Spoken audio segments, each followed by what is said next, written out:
You're listening to the Club Lucha Podcast.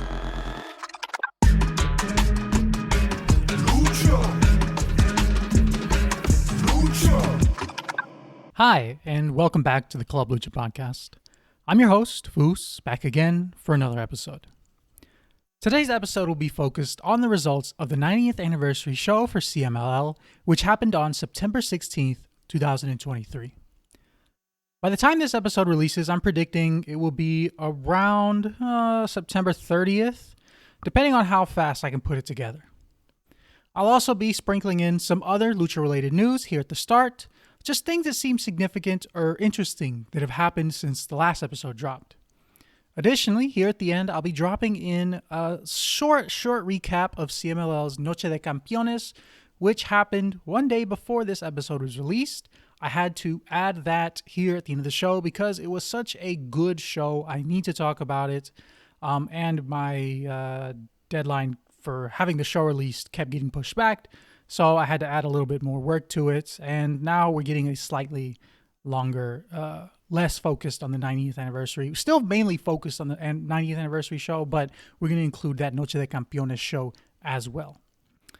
If you have any questions, comments, concerns, or corrections, please send me an email at theclublucha@gmail.com. That is theclublucha@gmail.com.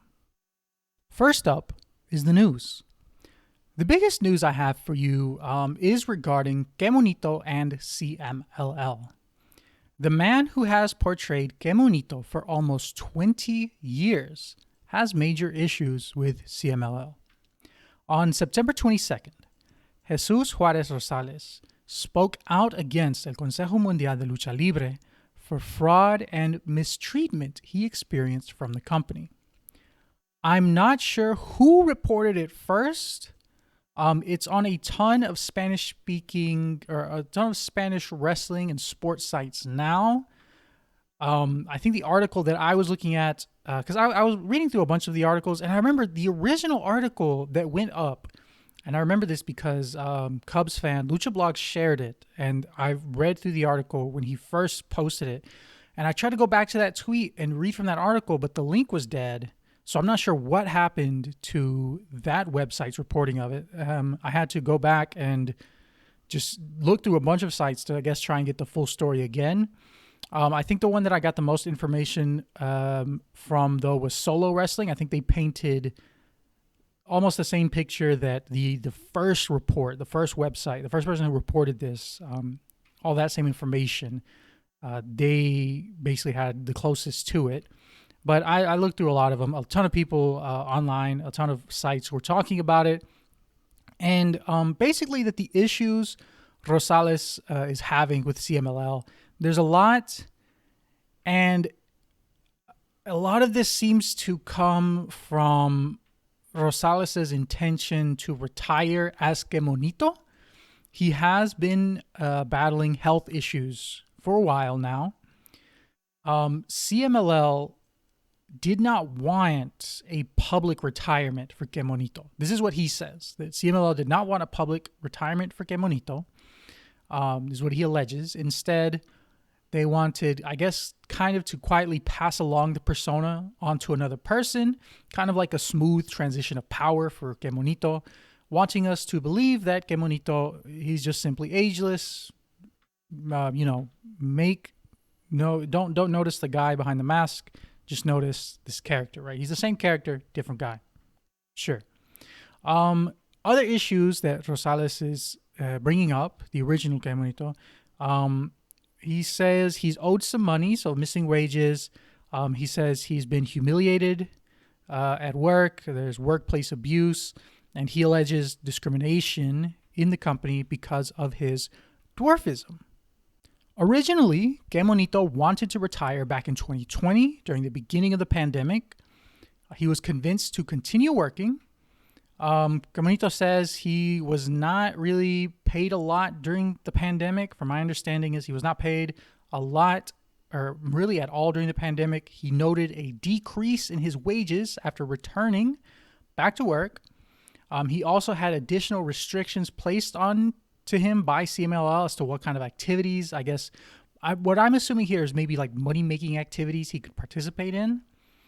I think it was also alleging that they pressured him into signing kind of like they wanted to pressure him into signing almost like a confidentiality agreement that would allow the company to keep the image rights and the name to Que Monito, and for him, I guess this agreement for him to not publicly announce his retirement.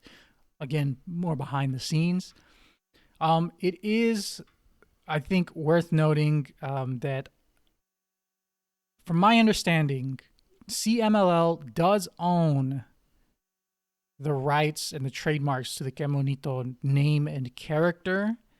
And I guess this is the main thing he is fighting for now. Rosales, he is now spelling Que Monito Q-U-E, Que Monito, instead of K-E Monito. I don't know where this is going to go. I'm going to be 100% real with you. I can tell you what has been said, and I can tell you kind of the situation around it. I cannot predict the future. I am not going to sit here and act like I am very well versed in Mexican trademark and copyright law. I'm just a guy who likes talking about lucha. I have not been gifted with the knowledge of everything, but maybe one day we get there. There was a press conference on Monday, September 25th, with Que Monito and some lawyers. However, I am going to say, and I'm going to be very honest, from what I saw of it, and from what I saw reported of it as well, there wasn't a lot of additional additional information really presented here. I guess not a ton of things that we didn't already know in a way. I can't say that the press conference swayed me in either direction. Que Monito is in the right, CMLL is in the right. It's a weird situation. It really is. It's a very, I don't know where it's going. CMLL themselves, they have put out a press release, I think almost immediately after Que Monito did his press conference, talking about the situation. They were refuting that Que Monito formally asked to retire. They said he never put in an official notice. They mentioned sending Que Monito a contract extension, like a new contract, but they never heard back from him about it. And I don't know. It was just kind of like, I guess, your standard refutal of the situation. They were like, oh, basically, we hope that all parties are satisfied with whatever agreement we end up putting together. From what I've gathered, I guess just looking at various reactions and opinions about the situation online, both English and Spanish speaking, people seem kind of split on this issue. I don't see overwhelming support for either side. If CMLL does really own the rights to the character, the trademark, the name, I'm not sure what the best possible outcome is for Que Monito here.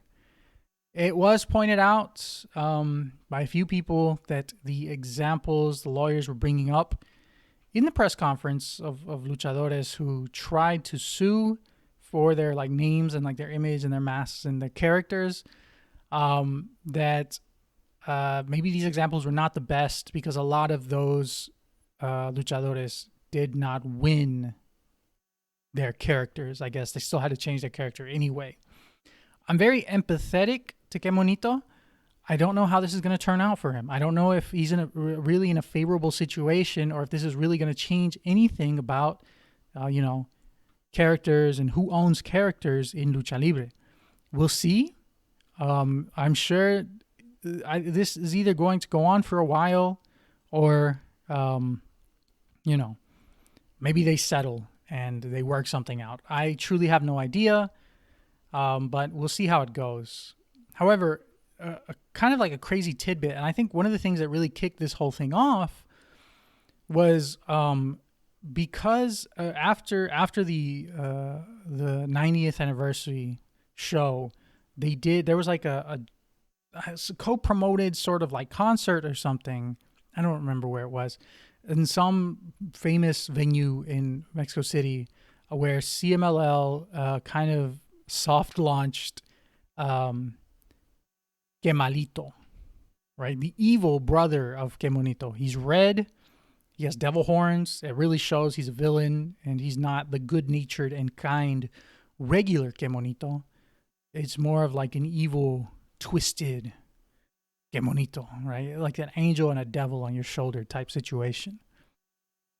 But I think that's where it really started kicking off, because then a few days after that, Kemonito put out his statement and his intention to do a press release and talk more about it. Yeah, so I guess we'll see how that develops. We'll see. As of now, they have not debuted Kemalito or Que Diablito. I've seen people call him both things, but I think it is Kemalito. They've not debuted him at Arena Mexico yet. They might be waiting for the situation to be fixed before they, debut him. But we will see where all of this goes. One more, piece of news that was announced this week on CMLL's Informa was that CMLL is now partnering with MLW. I'm not sure what this is going to bring. This was kind of surprising. Honestly, this is not something I expected. I don't know how many people called this. I'm sure there must have been a few. I'm sure somebody more in the know than me, more tuned in than me, is definitely saw this one coming. But, something to look out for. Microman, son of Kemonito, I think he's currently signed with MLW. I'm not sure if he's going to be participating in any crossover shows or talent exchanges, just because maybe his dad and CMLL will be in a legal battle. Maybe they will bring him in. Who knows, though? I have no idea. It'd be interesting to see what this partnership really brings for CMLL and MLW. Who knows?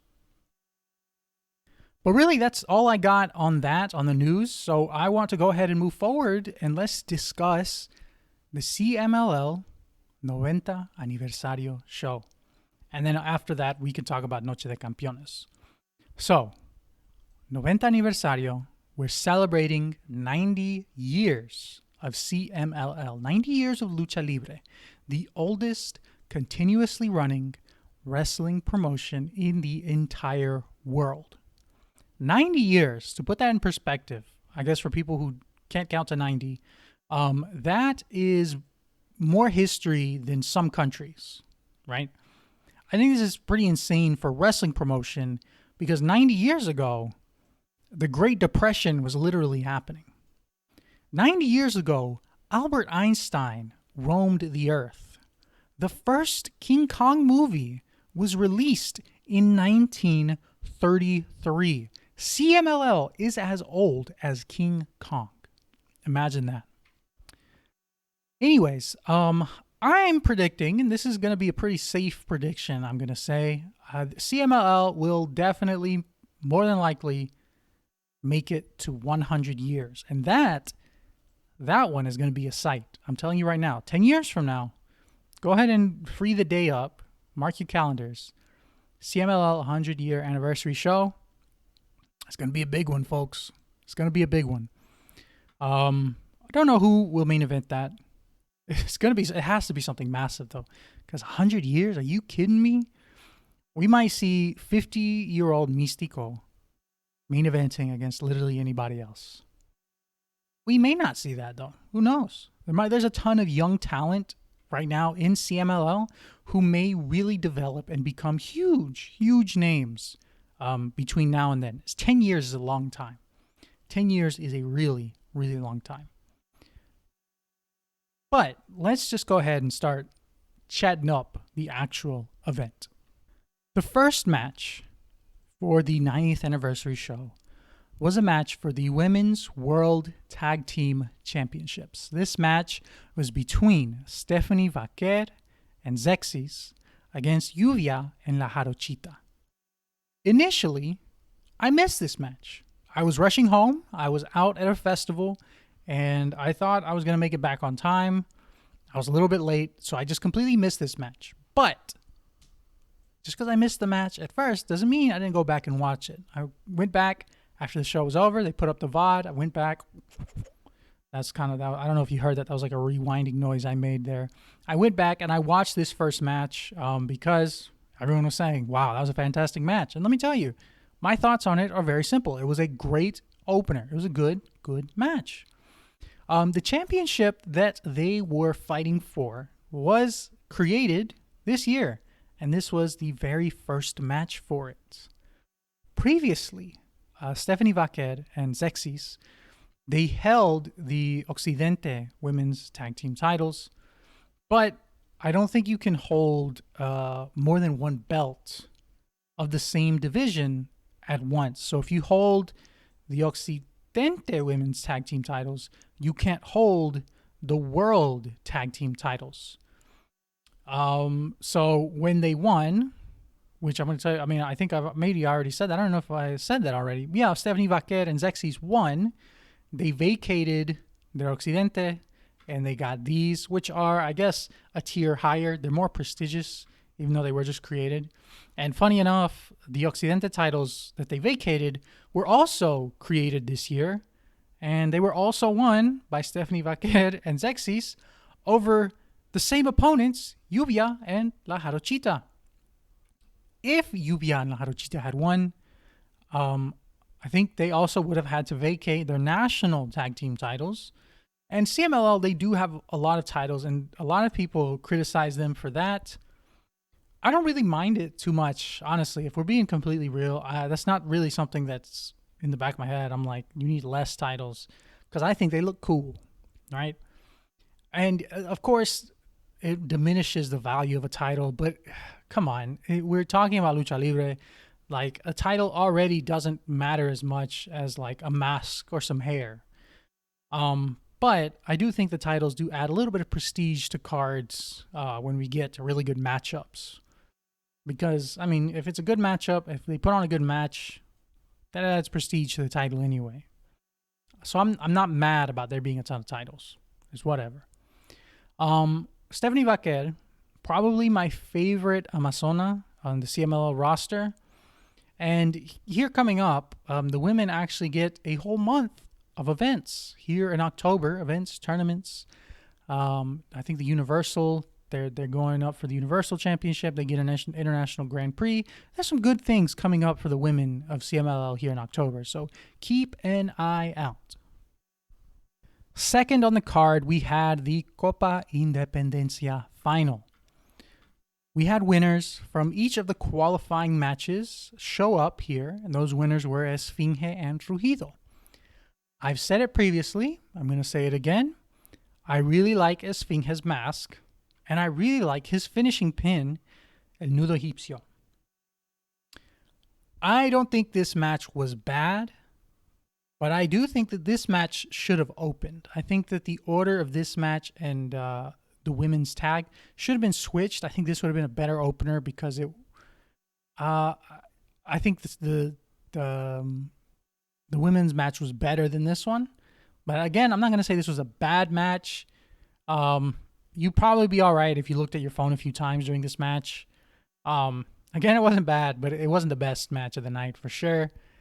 I don't know if I would say it was the worst match of the night either, but it was towards the bottom. The floor is very high though, so the floor was high, but this was towards the bottom. Rugido, he kicked out of a Nudo Egipcio towards the end, but then still fell victim to it on a second attempt. Esfinge, he won the Copa Independencia. We got a surprise appearance by the U.S. ambassador to Mexico. Mixed reactions on this guy. Definitely not a lot of cheers from the crowd, and perhaps some chants that would not be very nice to say to people. I'm not sure about the ambassador's work rate. I can't judge him in the ring, but it's safe to say that this audience did not think he was capable of putting on any 5-star classics or hitting any shooting star presses. Diplomatically, I'm not very sure of his record there either. I don't know if you can hear that, but in the background, you will hear my cat meowing. I'm not going to record this again because he just walked in here and started meowing up a storm. So if you can hear it, cool. But if you can't hear it, that's what happened if you hear some meowing on the final episode. Let's continue. All right, so up third, we did get a nice little Legends matchup. Combined age of all these guys around 380 years old. I may be a little off on that, but this was certainly the older gentleman match of the night. Blue Panther, Atlantis, and Octagon faced off against Virus, Fuerza Guerrera, and El Satánico. The entrances were real nice, and all these guys came out looking dignified and regal. Big, massive shout out to Blue Panther with his sombrero and gaban combo. If you don't know what a gaban is, it's basically just like a wool poncho. They go extremely hard. You've probably seen them a lot before. They're like ponchos. I remember I had one as a kid, and I was like, "What is this?" And Mom was like, "Oh, it's un gaban." So it's a gaban to me, but it's a poncho, basically what it is. But real nice. This was not a fast-paced match, and if you're expecting fantastic top rope maneuvers and rope acrobatics, maybe this is not the match for you. Maybe you don't want to watch this one. Really, it's more of an exhibition, nostalgia for longtime fans and people who watched these legends in their prime. Virus, he definitely still has it. He was moving quick, and he was working. And Blue Panther, I will say, Blue Panther really surprised me with what he was pulling out in this match. Towards the end, especially when he did that dive off the ramp, onto Virus, that was nice. So Brian Danielson, whatever you want to call him, I think by now though you should be calling, I guess, Brian Danielson. If you still want to go down south and face El Maestro Lagunero, get on it soon, brother. Get on it soon. The rest of the participants in this match, they were more slowed down by age, but they were still, putting in a fun effort anyways. And the crowd, they weren't fully against it or anything. They seemed into it. Not a 5-star classic or anything, but it's fine for what it was, and if you really like arm drags. The Legends match was followed by the Mexico versus the U.S. match. Mexican Lucha versus U.S. Lucha. Titan and Soberano Jr. against 2/3 of the Lucha House Party, Lince Dorado and Samurai del Sol, a.k.a. Callisto.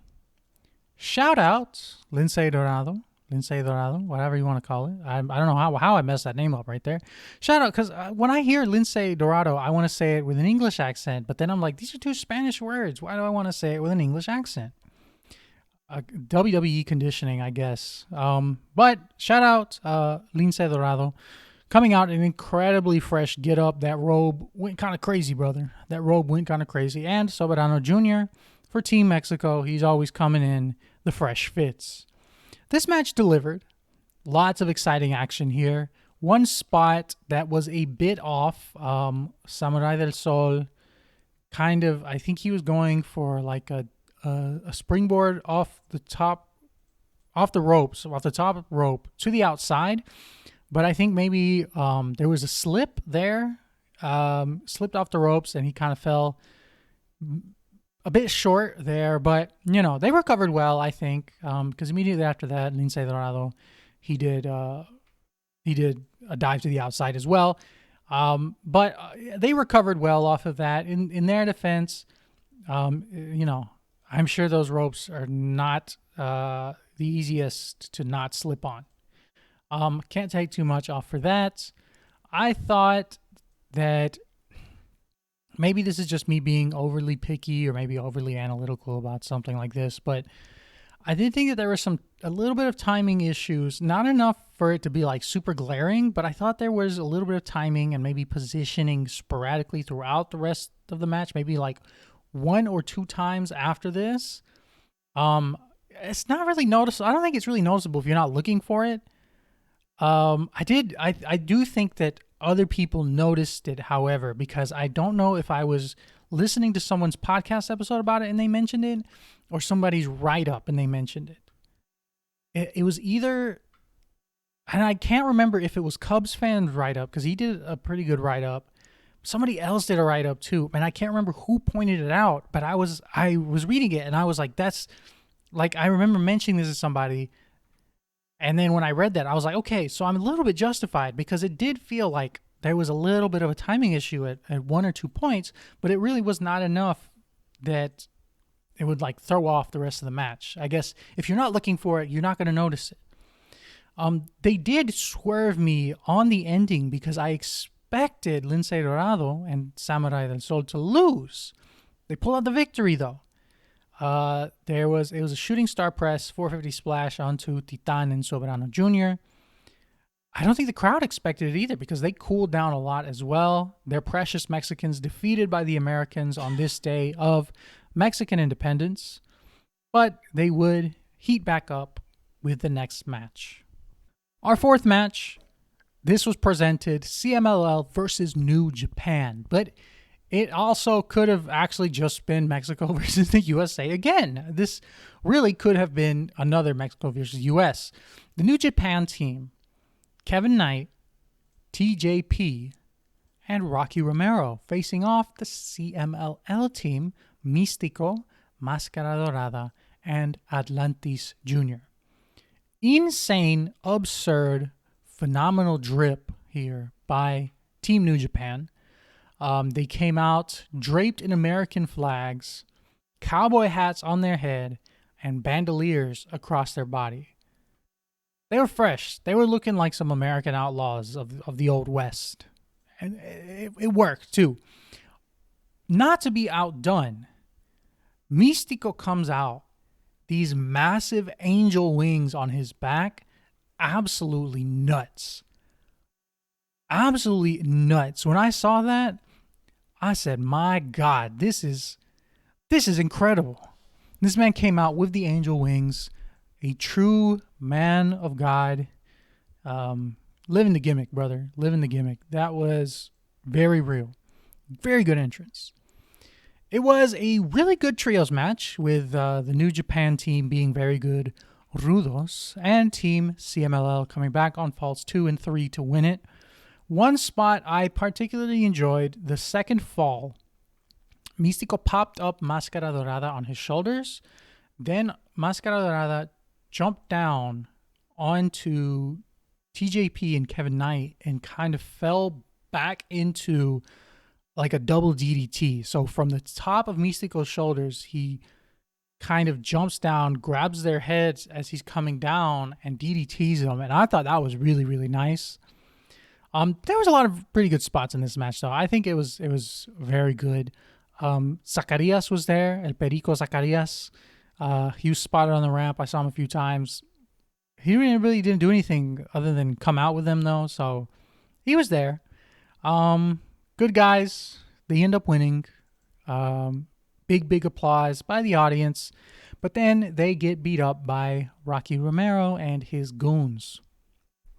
Rocky, TJP, Kevin Knight beat them down, ripped their masks off, and I guess the Místico Rocky Romero feud, I'm hoping we will see it down the line in full, and it's probably going to deliver a lot. I mean, honestly, Rocky is such a good heel in CMLL.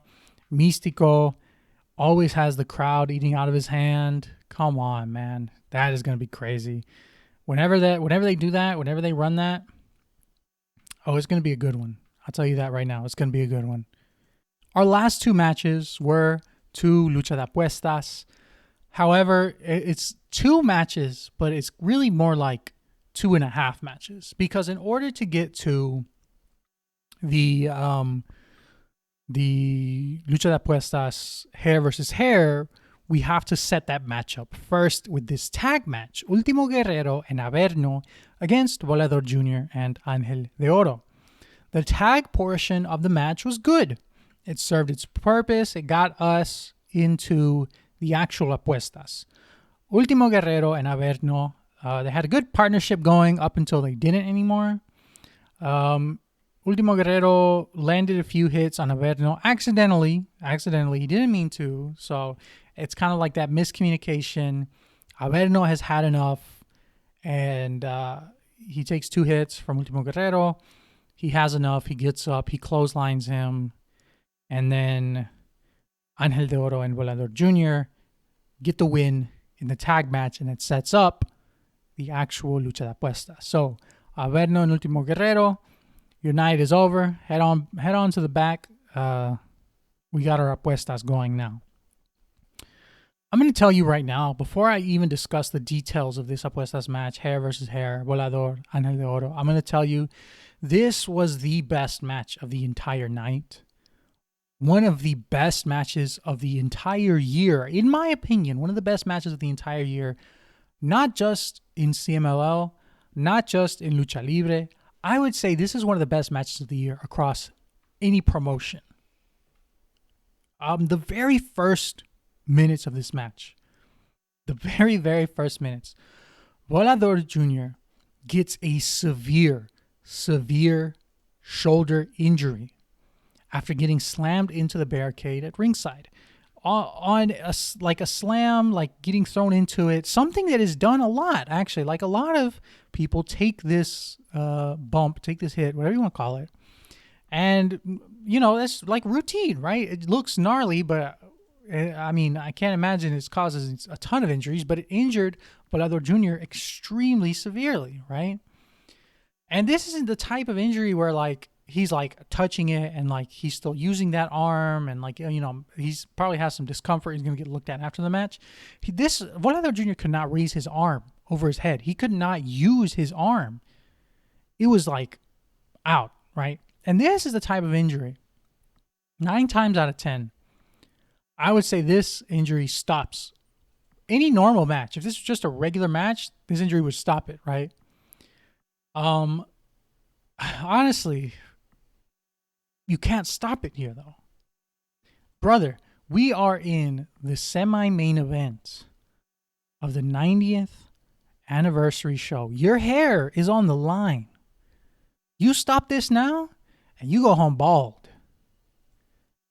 They put you on your knees in the middle of that ring, and they shave you bald. And I'm going to tell you right now, that's not something I would wish even on my worst enemies. So what did Volador Jr. do? Did they work a quick match where he got a roll up and he won and they preserved the finish and, he got to keep his hair? They didn't do that.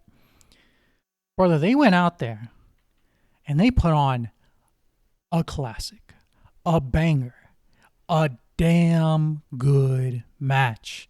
Ángel de Oro, right? Ángel de Oro goes out there and looks like a monster, bullying an injured Volador Jr. Volador Jr. looks like a desperate underdog, trying his best to overcome this severe injury and save his hair. Both of them came out of this match looking like $1 million, if I'm being so honest. In fact, I'm still in disbelief at some of the stuff Volador Jr. was pulling off with just one arm. And massive kudos, massive props to Ángel de Oro. I'm talking about this like Volador Jr. put this match on his back. No. Ángel de Oro was working, brother. He was in there keeping him safe from further harm and making it look damn good. They're getting their stuff in, right? And again, dives to the outside, springboards, things that some people couldn't make look good with 2 arms. Volador Jr. was making look good with 1 arm. And I'm not saying they were perfect. But when it looked like he was struggling, you knew why he was struggling. He's not struggling because he's messing up these maneuvers. He's struggling because he's using 1 arm. He is putting on the performance of a lifetime with 1 arm, desperately trying to save the hairs on his head and his image, really. So the match is going, and it's looking really good, and it ends off kind of like a springboard. One like springboard, kind of like he jumped off the middle rope into a Canadian destroyer, and Ángel de Oro sold it really well, like if he just took some very traumatic neck damage. Just a very good ending to this match, especially with 1 arm, one-armed Volador Jr. This is like, I guess if I had to compare this to a famous sports, performance, similar. This is like Michael Jordan's flu game. This is Volador Jr.'s one-armed match, basically. And the gimmick's not that he has one arm. He just has to do it with one arm because he's in damn pain. That arm is not in service. Somebody had to lose. Unfortunately for Angel de Oro, it was him. He did not come out of that looking any worse. His bald head is not indicative of a lack of skill. His bald head is indicative of Volador Jr. just had that dog in him that night. Right? He came out of it. He did what he needed to do with one arm. And, he won. I don't think that hurts Angel de Oro at all. In fact, I think this is probably going to be a boost for his career because of how good of a performance he put on that night. If you can only watch one single match from this entire event, this is the one. If you only have time to watch one single match, watch this one. I recommend the entire thing. This is one of my favorite events, but if you only have time for one, watch this one. It is absurdly hard to follow a match like Volador Jr. and Angel de Oro, but we still have a main event, right? Mask versus Mask, Templario, and Dragon Rojo Jr. Main event, 90th anniversary show. You have to tell a story, right? And this Mask versus Mask match, it told a story that's already been told before, but they keep telling this story because it's a damn good story. Dragon Rojo Jr., he goes out there, he throws everything at Templario. He hits him as hard as he can with everything he has, tries to take every advantage. He kind of jumps him during the entrances. He kicks Chamuel in the chest. He hits Templario with everything. Dragon Rojo Jr. He's trying his best. Unfortunately for Dragon Rojo Jr., it's just not enough. There were a few times in this match where I did actually truly believe that Templario was in danger of losing. I went in with the belief that there's a 99.9% chance, almost 100% chance that Templario wins. There were a few times, a few near falls with Dragon Rojo Jr., including one where he pinned him near the corner and he was holding onto the ropes with both hands. And I thought, oh my God, Templario is about to lose his mask. I was completely wrong. They swerved me. I completely got this one wrong. I thought it was going to be predictable, and they just gave it to Dragon Rojo Jr. He's got this. Templario kicks out. They got me. They got me again. They got me when I thought that they got me in a different way. Unfortunately for Dragon Rojo Jr., he loses his mask. This match was exciting, a bit predictable. I still liked it. I liked it because it made me doubt my initial assumptions. Worth watching. Good main event. The post-match.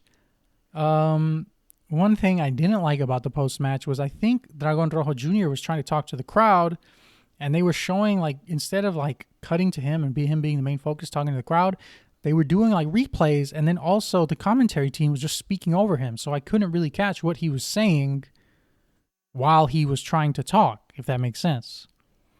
So that's one thing I didn't like. You could still see the emotion. He was still very obviously devastated. His family came in, his wife and daughter. They helped him take off his mask. He was just, very, very emotional, as I think anybody would be if you just lost your mask in a match like this in front of that many people in such a historic significant event like an Anniversario show. Overall, the entire show was very, very good. Great even. And I say this all the time, and I keep saying it after every show that I've been talking about CMLL so far on this podcast. Really starting back with Fantástica Mania Mexico back in June? That was on episode 1. I think I talked about that on episode 1, episode 2, or episode 3, actually. I think it maybe episode 3. Anyway, I think that's just a testament, though. CMLL is doing really, really, really, really well this year. I said really, really. CMLL has been doing really, really well this year. Good show after good show. I'm some people say, this card was good, but like maybe not the best, maybe not great. I think it was great, but you can't really compare opinions with other people because everyone's going to be different. And if you don't like the card, there's nothing wrong with that. It's not your taste. Maybe you don't like it. In my opinion, though, I'd rate this one amongst my favorite of the entire year across all professional wrestling, not just Lucha Libre. I highly, highly recommend you watch it, and you can now in a bit of a delay, but so $8.99. It'll cost you $8.99. CMLL's members only YouTube membership. You get all the member only videos, and you get live streams of their Tuesday night shows at Arena Mexico. Their events, you get them 9 days after they air, so a week and 2 days for Friday shows, which is like their most important shows, like personally I think like their best shows. So you get them 9 days after. If you want to watch El Anniversario, the 90th, go ahead, pay that $8.99. You don't even got to keep it. Honestly, if you just want to do it for 1 month just to watch this show, go ahead and do that. Get the membership for a month. Watch this card. Maybe go back and watch a few of the other really good events, like Fantástica Manía MX, like the Leyenda de Plata finals, like the International Grand Prix. Take a day, take 2 days, 2 weekends. You don't got to pay for more than 1 month, honestly. Just go in there, do that, enjoy yourself, right? It's definitely worth it. And very, very good professional wrestling. Best Lucha Libre that you can find today, I will say, in 2023. AAA Triple Mania did not come close to this year. CMLL blowing them out of the water in terms of entertaining, satisfying, and intriguing their fans, I will say. They're really, really just knocking the ball out of the park. It sounds like I'm just praising them to no end here, but it is really enjoyable, and I think more people should tune in. I know I've said it before, I understand the language barrier, but I mean, you get the gist of it just by watching. You can tell the emotions and what they're doing in the ring just by watching. But, I recommend it. Originally, I had planned to end this episode here. But because my deadline kept getting pushed back and delayed, I have to include CMLL's Noche de Campeones show. I'm going to try and keep this one much shorter than the Anniversario talk. But I still want to talk about it because it was last night and it was really, really, really good. All right, so Noche de Campeones functioned almost like, if you need a point of reference, maybe something like a Cyber Sunday from WWE, right? There's 6 title matches that fans get to vote for, and you get 3 choices who you want to see in each title match. I'm going to go ahead and give you a series of quick results of each match here. They're going to be really short. There's going to be short blurbs about them. Just because I have to, because this card was so good, and these matches were so good, I have to talk about them. Not going to be as in detail as anything else, and I don't even really think I went that in detail with Anniversario talk. It was just kind of like an overview, but let's just jump in. All right, so the matches were ordered by how many votes each matchup got in the polls. So whichever poll got the most votes, they would be the main event. Whichever poll got the least amount of votes, they're the opener. Our first match, our opener, saw Bárbaro Cavernario facing off against everybody's favorite, Esfinge, for the CMLL World Light Heavyweight Championship. This was a very good match and a very good opener. They really brought it... really exciting, honestly. Bárbaro Cavernario, he has one of my favorite gimmicks in CMLL. Really one of my favorite gimmicks in all of professional wrestling, because that man, he's just a caveman. Like, he's a caveman. He has a sick worm, right? When he goes in there, he does the worm, and he jumps up, and he kind of does that, like, ooh, ooh, kind of thing. That looks cool to me, right? I enjoy that. That's real. That's classic graps. Don't care what anybody says. Oftentimes, the best gimmicks are just, that guy is a caveman. That guy is a pirate. That guy he's kind of like a dragon, right? Simple gimmicks that are just good, right? And he's a good luchador. He brings it. High level of effort in this match by Barbaro Cavernario. He retains. Absolutely worth watching. Watch this one. Second match had Stephanie Vaquer against La Catalina for the vacant CMLL Women's World Championship. This match shows why Vaquer is holding 2 championship belts right now. She's just that damn good. Very good match between the 2 Chilenas. Vaquer has issued a challenge. Actually, after this match, Vaquer won. Very good match. She issued a challenge to Mercedes Moné. Come on down to Arena Mexico and be her first challenger for this championship. And I, for one, would very much like to see it. Again, second match, absolutely worth watching. Third match, this was for the Campeonato Mundial de Pequeñas Estrellas between our current champion, Mercurio, and Pierrotito. Another good match, great maneuvers, lots of effort. I have to rate it. Very much worth watching. And I do want to include this for people who are not keeping up with the polls, for people who are not voting like every day or like really not voting at all. Because I mean, I feel like a lot of people did not vote. A lot of people didn't even know that there was a vote going on. I tried to influence the best that I could, and I tried to vote every day for the people who I wanted to win. I even sent some of these polls into the Discord and asked for people to vote, but I didn't send them every day because I figured that'd be annoying, and I don't want to annoy people if they're not super interested in this. So, but for a while, this the minis match between Mercurio and Pierrotito, this was actually the main event for a long time. It had the most votes, but there at the end, don't know why. I don't want to say bots. Maybe people were really just enthused towards the end. Voting picked up and moved down the card a few slots. No problem, though. They still delivered. They still had a great match. The fourth slot had Místico going up against El Pequeño Maestro Virus for the CMLL Historic World Middleweight Championship. This match was, again, fantastic. Continued the trend of great matches for the night. There was a very interesting finish. Místico could not lock in La Mística, and he instead put Virus in a llave, which I do not know the name of, but it got the job done, and it was very cool. If you know the name of this llave, send it to me in an email. Let me know, or just message me or whatever. However, you can contact me and let me know if you know what it was called, because I don't know what it was called, but I thought it looked cool, and I thought it was a good finish. Very cool of Místico as well. He came out in a Black Warrior Místico fusion tribute mask.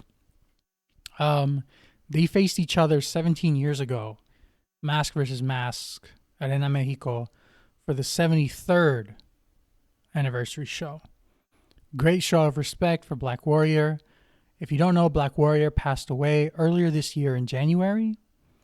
Also, I haven't mentioned this for the other matches, but after the matches, someone would come out, either like El Fantasma, the commissioner. He would come out. He came out for a few. I don't think he came out for all of them. He came out for a few to put the belt on people. And then there would also be like another person or like 2 other people with some significance to that championship to like put the belt on the winner. And for this one, we had Tony Salazar, who is Místico's uncle, and he works backstage CMLL, and Mano Negra, Lucha Libre legend Mano Negra. He was the father-in-law of Black Warrior. So that was a very good tribute, show of respect for Black Warrior. The semi-main event was for the National Trios Championships between Los Indestructibles and Los Atrapasueños. Los Indestructibles, they came out of nowhere, really, to win this poll. I was 100% certain that Sandokan Jr. and Los Villanos were going to win because they were dominating up until the very end when they were overtaken. I was stunned. That that they lost the poll. And then I was stunned again because Los Indestructibles actually won this championship match. This wasn't a bad match, but I will say out of everything, out of all of the other matches tonight, this one was probably the weakest of everything tonight. Again, not bad. Could have been a little bit. It felt almost like an opener for like a Friday show, like an opening trios for a Friday show. Didn't feel too much like a semi-main. No problems though. Good for them. Good for them. I'm sure they're happy to have gold around their waist, and I'm not bitter that Santokan and Los Villanos didn't get in. I'm not bitter. Nobody say I'm mad about that because I'm not mad. Finally, the main event. The main event. Ooh, let me tell you about the main event. The best match of the night. Místico and Virus. I thought that they were the best up until this one. I thought Místico and Virus put on a fantastic match, and then Titan and Máscara Dorada started going at it. I'm going to tell you right now, fantastic through and through. It kept building and building and building. And towards the end, I really thought that Máscara Dorada could do it. I thought he's going to beat Titan. They're going to put it on him. He didn't, but I thought he could have done it. I thought there at the end, maybe they were going to give it to him. I will say this. I've said it before. I'm going to say it again. Máscara Dorada is that guy. He's the guy. He's the guy for CMLL's future. I don't know how else to kind of describe that. Everyone is taking note. Máscara Dorada is him. His moveset is so creative, so smooth.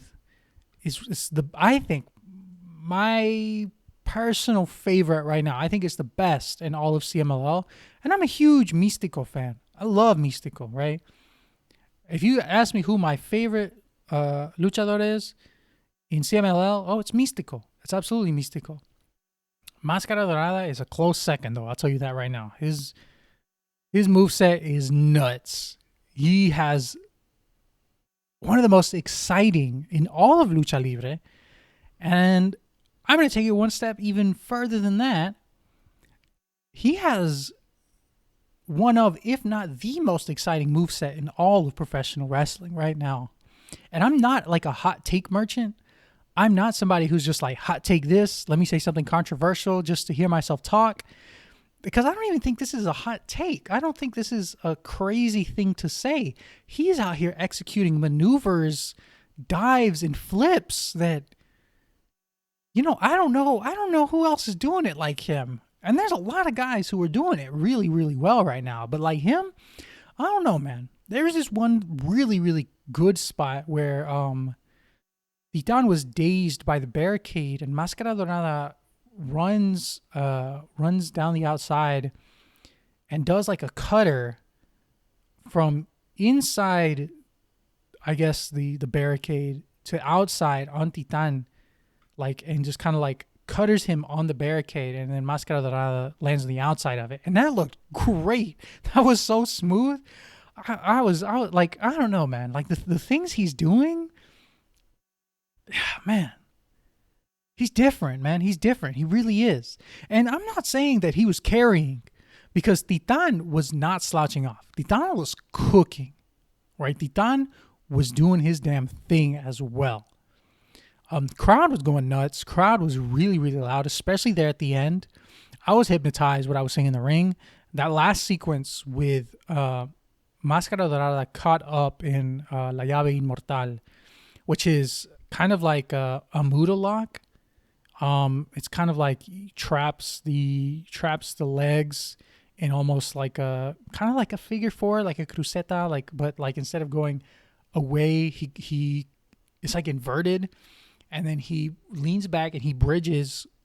He bridges with his head and his neck, and then he reaches back over with his arms and wraps under the chin or like around the neck, and then he cranks. And I thought that when he caught Máscara Dorada in that, Máscara Dorada was going to reach the ropes and escape. And I was like, wow, he's about to get out. Like, cause he kept crawling. He kept resisting the tap, resisting the submission, resisting giving up. He kept resisting. And then right when he's about to, God, he was like hands length away from the ropes. Titan cranks his back with his with his arms wrapped around his chin. He cranks back on it. And I think that was enough. I think that was enough for Máscara Dorada to submit, force the tap. Fantastic finish. Máscara Dorada looked great. Titan looked great. No one came out of that looking bad. Even in losing, he comes out still looking like the future, right? And I think that's the big thing here is Titan is just more experienced than Máscara Dorada, and maybe in the future, who knows what it'll look like 5 years from now. Maybe Máscara Dorada, they run that back again and he smokes Titan. But that was a good one. That was a damn good one. I saw some people chattering match of the year candidate. It was damn good. So if it's their match of the year candidate, I definitely can't object to that, right? We are all entitled to our own opinions. I can definitely see that opinion being a real good one too. And if it is, if you do consider it your match of the year candidate again, that means Máscara Dorada has two. He has the one against Rocky Romero, and he has this one. And the year is not over, brother. We still have, two full months? 3 months? October, all of November, all of December. We have 3 months left, brother. He could put on another classic at another event. Who knows what's going to happen? CMLL is on top right now. That's not an opinion. I feel like they're undoubtedly on top of Lucha right now. They're smoking AAA in terms of just quality of shows and satisfaction, like I was saying earlier. And they still have some good ones coming up. I mentioned earlier, October is going to be focused on Las Amazonas. We'll be seeing a lot of good women's wrestling. Additionally, interesting to see what comes up in the future with CMLL and MLW's partnership, and more with the partnership with Revolution Pro Wrestling, Rev Pro, over in the UK. So there's a lot to keep up with. I'll be doing my best to cover as much as I can. If I can't do it in a podcast episode, which I'm going to try and bring out, I'm definitely bringing out another one here in October. This one's coming out before midnight tonight, September 30th. So I'm keeping my promise. You got 2 episodes in September. Again, I apologize for no August episode. You get 2 in September. You get another one in October. Maybe 2 in October. Who knows? But again, thank you for listening. I'll see you on the next episode of the Club Lucha Podcast. I'll see you later.